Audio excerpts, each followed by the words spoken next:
Hello, welcome to my video, Working with Nature, Not Against It. So this is a book review of Bill Mollison's Introduction to Permaculture.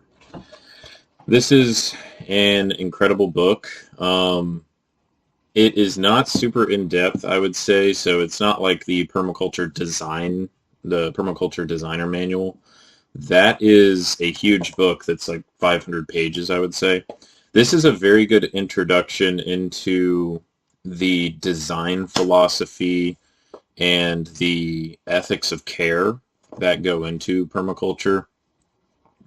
And it's a really good introduction into how truly we can build a system that we can coexist with life on Earth and still get all of our needs met as human beings, and also have the needs of all other living things met in the process. So basically what I'm going to do is read off some of my favorite quotes from the book that I thought were pretty noteworthy. So I'm going to start out with this one. It says, sustainable is defined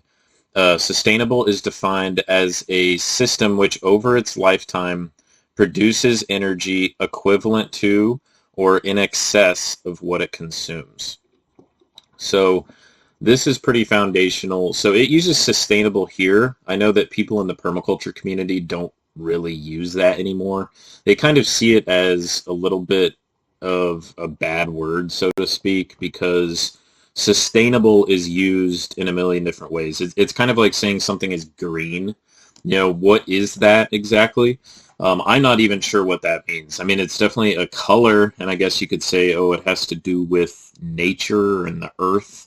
I think they use those kinds of terms, like green and sustainable, as kind of just buzzwords. Like the color green will elicit certain things in your brain, and it'll make you think of green grass and nature and, oh, the green movement, it's all about nature and everything. This is the real green movement right here. Permaculture is the real green movement. It's the real sustainability movement. It's the real deal for sure. So he uses sustainable here. A lot of people in permaculture use regenerative. I think they're both fine if you want to use it, but a lot of people don't use it because sustainable is often used with things that probably have little to do with permaculture, or maybe not so good to associate with permaculture. So what it says here is that the system would produce energy equivalent to or in excess of what it consumes. So either it would be a net neutral, right? So it produces the energy equivalent to what it consumes. So that means the same, right? Equal to. Or in excess of what it consumes. So it produces more than it consumes. That would be optimal. Because then, right, you have a surplus. And that surplus, right, can go to us, or it can go back into the land, or it can go to other people. And there is an ethic that is essentially return of surplus in permaculture. And this has to somewhat do with that loosely. But that's the system you want. You want a system of abundance. At least you want it to be equal. So what we're talking about in a system is, for instance, like, let's just say a community, right? That community consumes a certain amount, right, of food, fuel, products, that you wear. And that needs to be equal to what the system produces, or the system will degrade into essentially chaos, and then the system itself will be destroyed. So if things in an ecosystem consume more than they produce, then the ecosystem will die, right? In the same way that,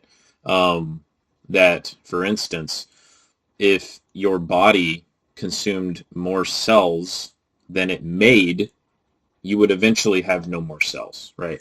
So that's an essential part of it. And I would say that applies to regenerative as well. I would say regenerative means it produces probably more than what it consumes. Here's another quote. Permaculture design includes, but is not limited to, the principles and practices of sustainable development of soil, water, crop, forest, architectural, business and financial systems, domestic food and water security, community development, and microbanking. By understanding permaculture, one can create self-sustaining environment in any situation, be it a huge tract of land or a small urban setting. And this has to do with everything that permaculture deals with, right? So it deals with the soil, because that's most important. That's where all the food comes from, the water, our access to water, crops, the food that we eat, forest, which in large part is foundational to all the ecosystems, is forest. Architectural, so that means the structures we build, right? Business and financial systems, so that has to do with the economy in general, whether your economy is something more modern or something more primitive like bartering. It doesn't really matter. Domestic food and water security, so that has to do with can people in the area get the food that they need and the water that they need, because that's a huge problem. That's like the basis of so many revolutions, I would say, and so many crises in the world have to do with those things right there, right? Food and water security. Think of how much of the world's problems stem from people just not getting water. I mean, I'm watching a movie right now, and in Russia, basically it was talking about during a certain period, people didn't have heat, and it was cold, which means they didn't have fuel to heat their homes, or their homes were not made to naturally heat and cool. So what happened was, essentially war broke out. There was crisis. There's looting. There's all kinds of stuff, because people need heat. They need to survive. They need food. They need all of these things. And then lastly, community development and microbanking. So that has to kind of do with the social networks, and microbanking. So that has to do with setting up your own private banks, which is something that people do. Setting up land trusts and things like that, where people pull together to get land. And this is the essence of permaculture. One can create a self-sustaining environment in any situation, whether it's a huge tract of land area or a small urban setting. Permaculture can be applied to any setting that you want. It can be applied in really any area, whether it be an area of 10 square feet or 500,000 acres. It doesn't matter. Here's another quote. Permaculture design, in a nutshell, permaculture is the science of best relative placement of components in a plan or pattern in order to increase resources, conserve or create energy, and to reduce or eliminate pollution and waste.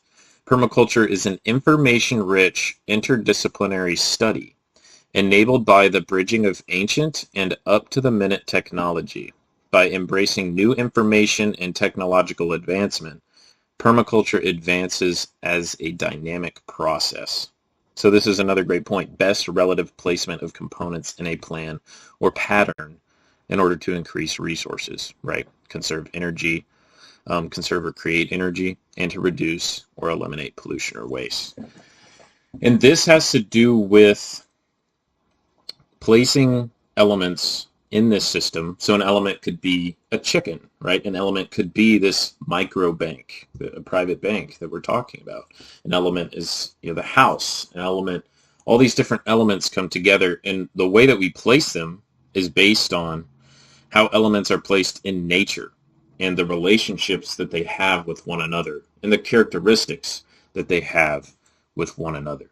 Because that's what we would want to do. We would want to create human systems that are as efficient as the natural systems.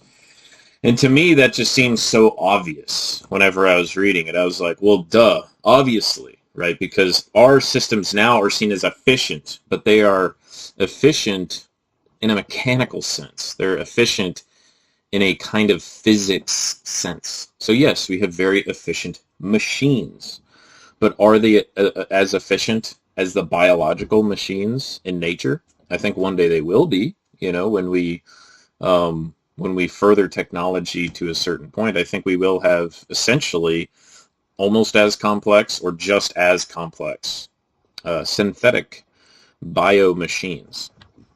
But again, it's like we already have the bio-machines of nature. Why do we need to make artificial bio-machines? That, to me, it's like you already have the bio-machines of nature, right? You have the most complex ones, for instance, like a tree. And usually we cut those down to plant monocrops, or we cut them down to literally print paper. We take one of the most advanced organisms in nature and we cut it down to write on. It's just a crazy thing. But this is what it's all about. It's emulating nature, right? And it's about best relative placement. And this will go into zones and the sectors and parts of the design philosophy. This quote goes into a little of Bill Mollison's kind of origin story, like where he started out as, because he started out in the wildlife section. So he says here, based on my observations over the many years with the CIRO, which is Commonwealth Scientific and Industrial Research Organization, in the Wildlife Survey section, and with the Tasmanian Inland Fisheries Department, I began to protest against the political and industrial systems I saw were killing the world around us and its constituents along with it. Very soon, however, I realized that it is no good persisting with opposition, because in the end, opposition was achieving nothing. I withdrew from protesting to contemplate positive actions and modalities to achieve the outcomes which I envisioned. To wit, the way in which we can live without collapsing the biological systems which sustain all life on Earth. And this is also a perfect example of a concept that I ran into a long time ago, which is a concept, I can't remember the name of the person who came up with it, but he came up with this concept called Start the World. And he said that he saw all these people that were going against things. They're always going against stuff. They're always anti this, anti that, anti that. And he said, well, just switch that up and start to be pro the things you're about and go towards positivity, not in an airy-fairy sense, but to be entirely proactive, to be entirely positive in the direction that you want to go and in the thing that you envision. Because if you're opposing someone, right, you're using all this energy to oppose them, right, and you're going in this direction. But if you change your direction towards only what you envision and what you want, right, then you're using that energy to create instead of energy to break down and destroy. Because sure, there is merit to breaking things down and to quote-unquote destroying, to being the anti-force, the negative force against someone else's positive force. That's fine. If you want to do that at the same time, maybe, sure. But there's also this, that what he did was, he said, you know what, I'm going to start creating. I've consumed enough. I have tried to bring people down enough, right? And it's not accomplishing anything, because in the end, it can only accomplish as much as other people allow it to accomplish, or that it can accomplish within, for instance, a legal setting, or it's all dependent on other people, right? So if you go against these fisheries, right, and you're going against them, that's going to be miles and miles of bureaucracy and paperwork. And sure, it will achieve something one day, right? But how much will you achieve just with yourself and your own energy if you just put it towards that creative drive, right? If you create, and guess what? Then you're being positive, right? Then you're putting things into the world. Those fisheries that are messing up the wildlife areas, right? Sure, you can go against them, and maybe you will be able to limit them at some point, right? And I think you could maybe do that at the same time. But imagine the whole time, just like they're doing their thing, if you just started doing your thing, you started promoting it, you started getting it out there, just like he did. It'll become something as big as this, as permaculture. It'll become a worldwide movement. And then that type of impact has so much more impact than you against these corporations. It says here, permaculture is a design system for creating sustainable environments. The word itself is a contraction of not only permanent and agriculture, but also of permanent culture, as culture cannot survive for long without a sustainable agriculture base and land use ethic.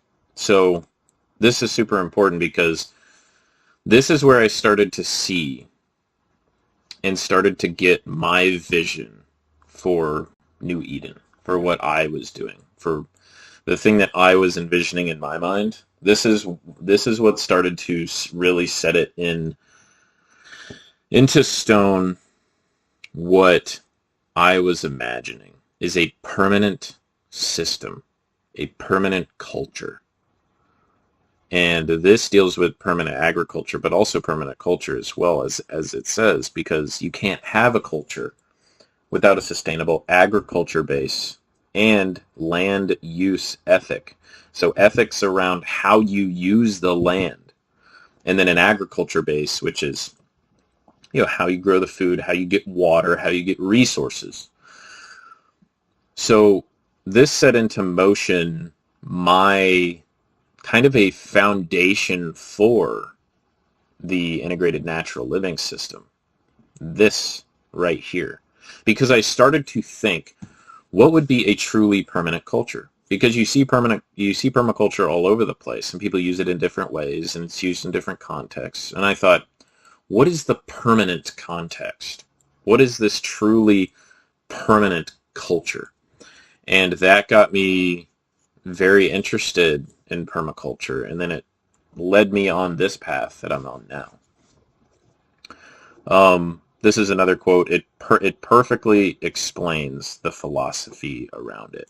It says, in brief, it is a philosophy of working with rather than against nature, of protracted and thoughtful observation rather than protracted and thoughtless labor, and of looking at plants and animals in all their functions, rather than treating elements as a single product system.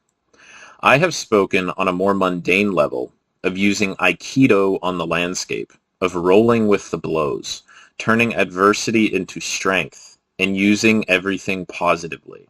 The other approach is to karate the landscape, to try and make it yield by our strength, and striking many hard blows.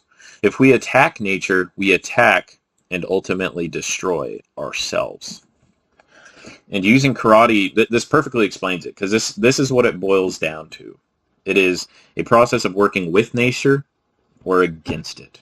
There really is no in-between in this process. So you can either do Aikido on the landscape or you can do karate. So the karate is what we have now, right? Which is essentially making it yield by our strength, right? Overpowering nature so that we can monocrop for miles, essentially. So that we can grow food, take the food, transport it 1,000,000 miles to feed people food that has already lost nutrients.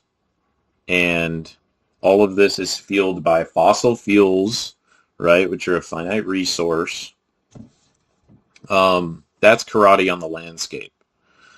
What's Aikido on the landscape is having local biodiversity that's productive and that feeds people and that completes the nutrient cycle and also the water cycle as well.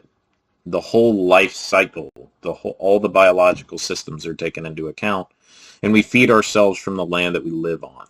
That is the optimal situation that we could have as human beings. And that only comes from working with nature. You cannot work against nature because nature is reality. Nature's reality, right? So people think, oh, nature is out there and we're in here in the human world. No, the natural world is reality. It is the whole entire thing. So if we go against nature, which is, in a sense, clear-cutting land and planting a bunch of corn, then we have to fertilize and pesticide and everything in between and transport 1,000,000 miles and all this stuff. What we're doing is we're working against reality at a fundamental level. We're working against reality. We're working against biology. We're working against ecology. We're working against, to be honest, what would be the best use of technology. We're working against society. And in this way, we create the crises ourselves. And this is where the Aikido on the landscape comes into play. Is that we have to transition to a system that works with nature and not against it. Here's another great quote. I think harmony with nature is possible only if we abandon the idea of superiority over the natural world. Levi Strauss said that our profound error is that we have always looked upon ourselves as masters of creation, and this in the sense of being above it. We are not superior to other life forms. All living things are an expression of life. If we could see that truth, we would see that everything we do to other life forms, we also do to ourselves. A culture which understands this does not, without absolute necessity, destroy any living thing. And this has to do with our true place. And I do believe we are masters of creation. However, we are not doing a good job of it. And I would say people, I think, have a negative connotation towards masters. But what I think we are is stewards of creation. So we're masters of creation in that way, as the earth is in our hands. And right now, we're not doing a good job of that. So we're not being good stewards of creation at this point in time. We are destroying life, right? We are creating these dysfunctional systems. We are propagating these dysfunctional ways of life, and this leads to destruction. And if we but look at ourselves as these stewards, right, because that is what we are.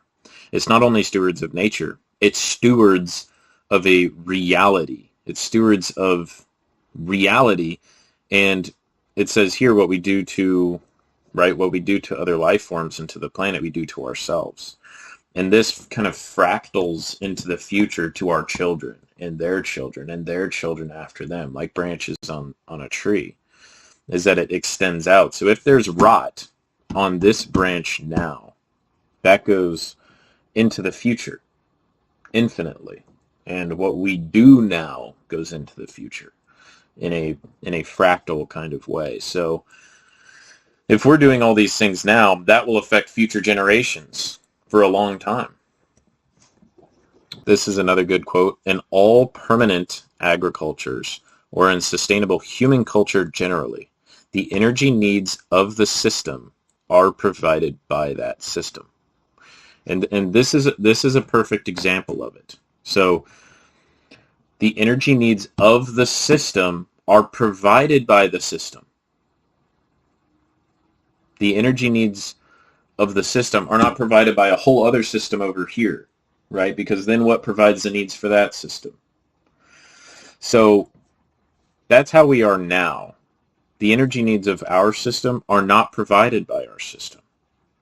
They're provided by a broken network, a broken human system. And that needs to end now. And it is in the process of happening. This quote goes into the ethics of care, one of them, which is, care of the earth means care of all living and non-living things, soils, species and their varieties, atmosphere, forests, microhabitats, animals, and waters. It implies harmless and rehabilitative activities, active conservation, ethical and frugal use of resources, and right livelihood, working for useful and beneficial systems. So this also has to do with stewardship of creation, that we have to care for the earth, for all living and non-living things, or else what we are doing is destroying the earth, destroying living and non-living things. And, this has to do with the soil. So this is where our food comes from, right? This is where our resources depend on. Species of the earth, all their relationships, and how we interact with those relationships, the atmosphere, the literal air we breathe, right? There's a lot of problems right now with air quality. And it's like, how can we have health? How can we have good agriculture, good food, good water, good energy, right? If our air is poison, what is the point of anything else that we're doing? If the air is poisoned, right? If the food is poisoned, if all these things are poisoned, there's a poisoned future, and then our children will have a poisoned youth. So nothing else matters but that. Because people always think on the time scale of their life. They always think, oh no, what if I get sick? What if the blah, blah, blah? That doesn't even matter. We're talking about generations into the future, right? People are talking about trends and politics and all of this stuff. You have to think fractally into the future, right? You have to think generationally. What is going to happen?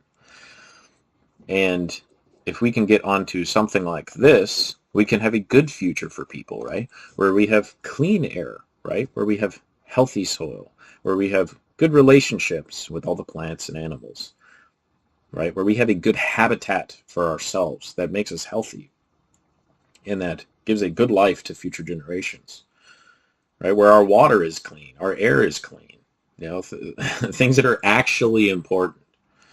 You have to get those things taken care of before anything else even matters, to be honest. So here's some principles of permaculture that I thought were really interesting. One of them is relative location. So this also has to do with relative placement. So every element, right, such as a house, a pond, a road, etc., is placed in relationship to another so that they assist each other, right? So you don't want the pond to be too far away from the house, right? You don't want the road all the way over here if you need to drive on it. You don't want the chickens all the way over here if their food source that you're growing is over there. So that has to do with relative location. Everything is relative to each other, and that's how it happens in nature.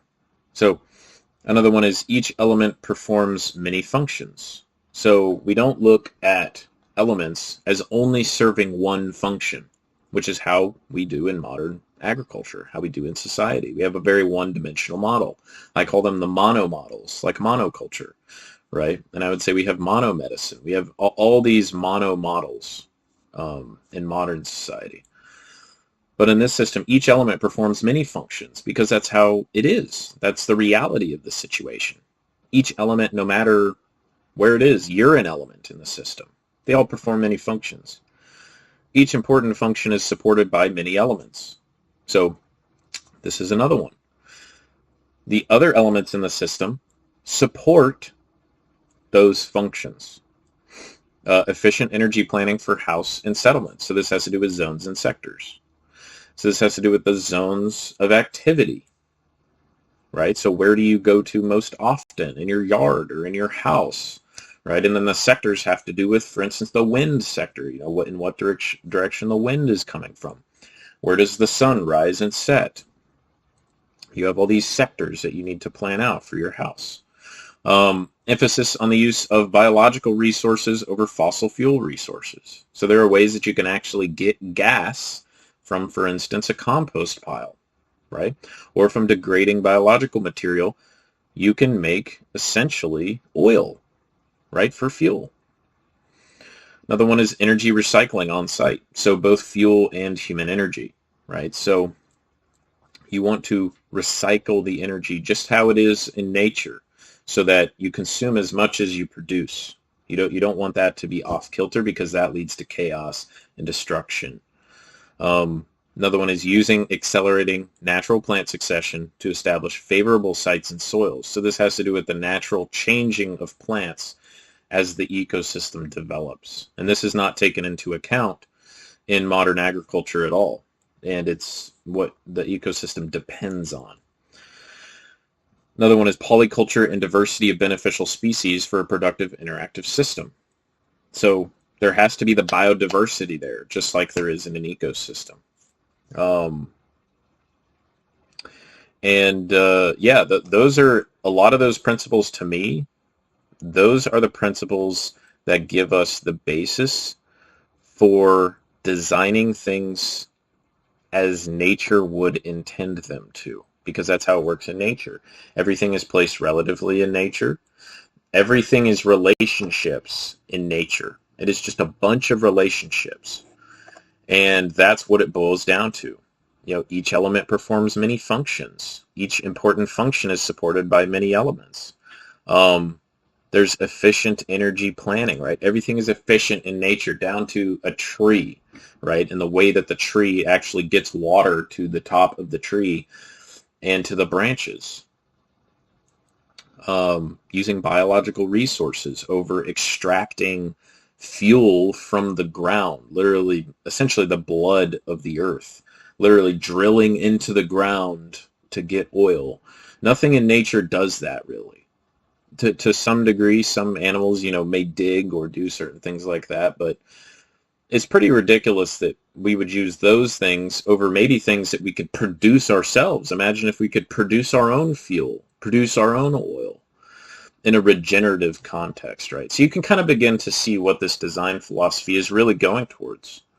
So I'm going to end with these last two quotes because these are great. One is kind of long, but that's okay. This one says, if we cannot maintain or improve a system, we should leave it alone, thus minimizing damage and preserving natural complexity.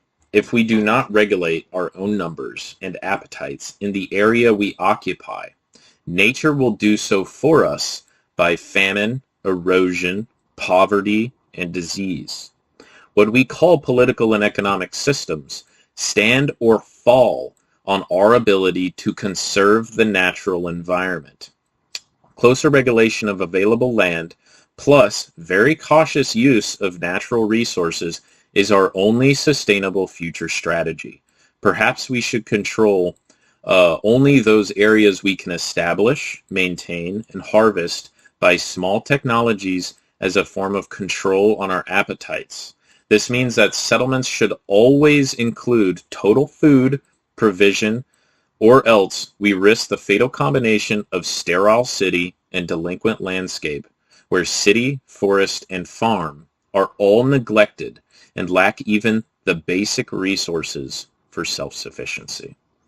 And I'm going to go into this second quote real quick. What we frequently observe in the Western world is a delinquent landscape. The suburban plots under lawns and cosmetic flowers, and areas of urban blight around cities, more land cleared at the edge of the wilderness, and a desperate misuse of land in between. This system is not sustainable. At this moment, it seems clear that planning for highly intensive biological-based food production at the doorstep is the only way out of future crisis. And if we go back to the first quote, it says, if we do not regulate our numbers and appetites in the area we occupy, nature will do so for us by famine, erosion, poverty, and disease. What we call political and economic systems stand or fall on our ability to conserve the natural environment. And just think about it. How much famine, right? How much erosion, poverty, and disease, right? Think about the political and economic systems right now. What are people fighting over? They're fighting over oil, right? They're fighting over food and water security, right? Food and water security, fuel security, like I was talking about. When people were killing each other for fuel to heat their homes. This is what society stands on, right? So how do we get our oil, right? What if I was to tell you that technically you could make your own oil? Now, it wouldn't be the greatest oil in the world, sure, and you wouldn't be able to make as much as you could if you drilled a hole in the ground, right? But you can make it. And sure, you might not be able to get the most gas in the world, but you can get gas from biological systems that you can create, that you can grow, that you can harvest yourself. And if we do not start this localized, decentralized type of initiative, what we will have is famine, erosion, poverty, and disease. And what will people have to do? They will have to depend on the very political and economic systems that are broken in the first place. They will have to go to the political and economic systems to fix that situation. And they can't, because the political and economic systems, right, stand or fall on our ability to get resources, right? So if you decentralize this process, you can create actual self-sufficiency, actual self-security, a kind of local security, a kind of local, local sufficiency, right? And this as well goes into what it's talking about, is that what we have right now, and what we do have to a good extent, what we will have in the future, is a world of sterile cities and delinquent landscapes, right? Where everything is collapsing and we depend on these broken systems, right? And what we do now in these delinquent landscapes is really what dictates the fate. That this doesn't mean that everyone needs to buy a bunch of land. It means with the land you have, you need to start using it well, right? So we can't have suburban plots with lawns and cosmetic flowers anymore because they produce nothing, right? It's a delinquent landscape. It gives us no resources. It gives us no nothing. And it's based, the suburban plots are based on the British noblemen